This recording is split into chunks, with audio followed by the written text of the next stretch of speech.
Have you ever been playing Fortnite and you just get absolutely boxed and killed immediately as you land? You have the embarrassing thought to yourself, did I just get killed by somebody born during Trump's first term? But what if I told you it could be worse?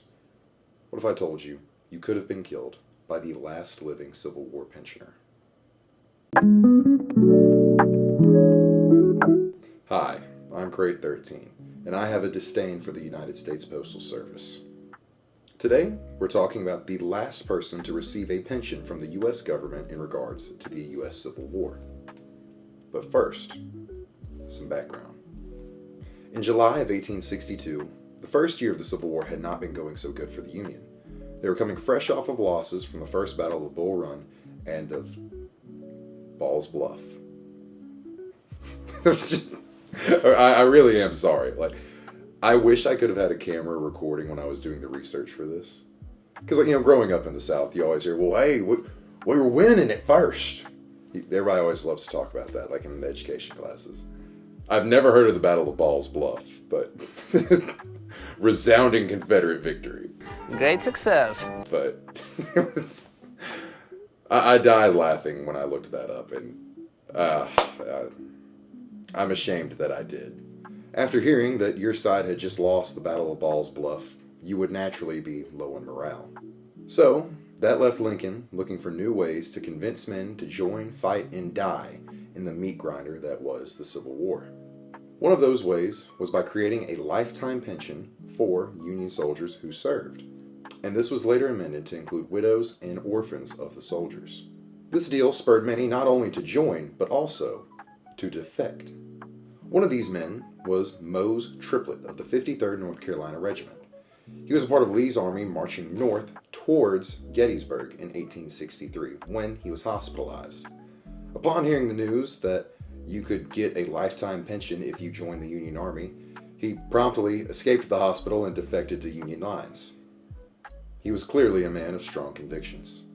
And thankfully he did defect, as of the 800 men in his regiment, 734 were either captured or killed at the Battle of Gettysburg. Mose went on to survive the war. Long after the war, as a matter of fact.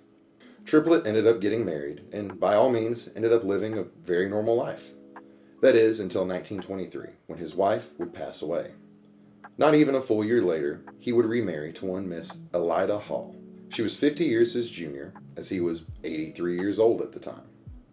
Now, you may think to yourself, this was an economic marriage. These were actually very common at the time. You see, around the time of the Great Depression and a little bit before it, Civil War veterans were beginning to die off rapidly.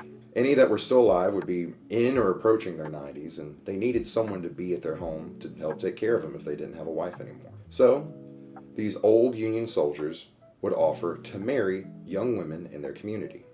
Except these weren't romantic marriages. These women would act as nurses to help support these men in their final years.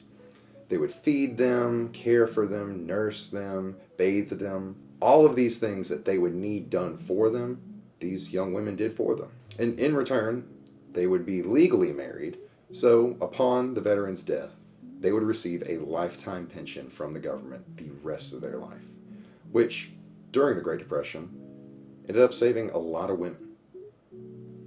It was a really unique symbiotic relationship in history, because it wasn't anything weird or perverted to them, and it really isn't.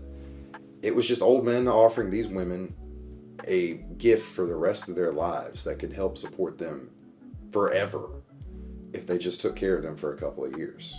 So it's really nice, and I would say almost heartwarming, to see just two people from completely different walks of life coming together to help each other out. One at the end of their life and the other at the beginning. However, in this marriage, that was not the case, as Elida fell pregnant in 1930, 6 years after they were married. I would like to keep in mind, this was 51 years before Viagra was invented. Elida would later give birth that year to their daughter, Irene Triplett.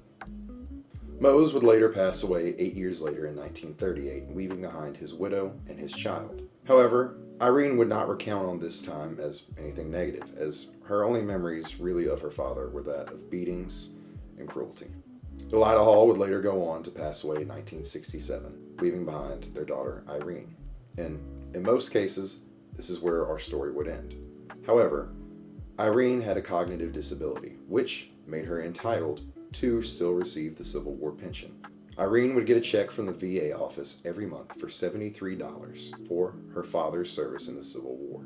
She would later die in the spring of 2020 in a nursing home in North Carolina at the age of 92. And thus, she closes a chapter on American history forever. But not really. Okay, so it turns out one lady was still alive. And she wasn't the daughter of a Civil War veteran. She was a widow. Helen Viola Jackson turned out to be the last living widow of a Civil War veteran. At age 17, Helen married a then aged 92 Mr. James Bolin. He was from Missouri and served in the Union Army during the war. Jackson kept their marriage a secret and never mentioned it really to anybody, fearing it would have some scarlet letter effect on herself moving forward and she would never be able to remarry afterwards. She only revealed her marriage 3 years before her death at the age of 98 years old. Her story is a lot harder to confirm, but she does bring a lot of evidence with her, and Missouri granted her a star on the Walk of Fame for the state. So, that's good enough for me. She would go on to pass away at the age of 101 in 2021. And thus, actually, this time, closing this unique chapter on American history. Doing the research for this video was really neat, even though it was a shorter one. Just because, it really shows you how weird our time scale and understanding of time is. Growing up, you always learn about the Civil War in school, and it sounds like ages ago. But this woman was still alive during all of that. And she was married to a guy who, in all likelihood, could have been alive at the same time and could have met somebody who fought in the American Revolution. So knowing that we're only separated by 2 people from that time scale completely blows my mind. This woman's husband fought in a war to end slavery, and she went on to live to see the first black president in American history. That's a crazy thing to think. And looking at the research of this, I found out 50 widows from the Spanish-American War are still alive. This war was fought in 1898, and there are 50 women still alive receiving checks from the government from men who fought in the Spanish-American War. That is wild. That is just something that completely blows my mind. I was a little kid when the last person who was born in the 1800s died.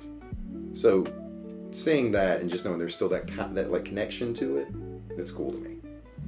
And if you agree, drop a like, hit that subscribe button. And as always, I want to thank you for your time and your attention. And I hope that you enjoy whatever food you've decided to eat and the poop that you've decided to poop while watching this video. I'm Crate13, and I hope you have a fantastic rest of your day.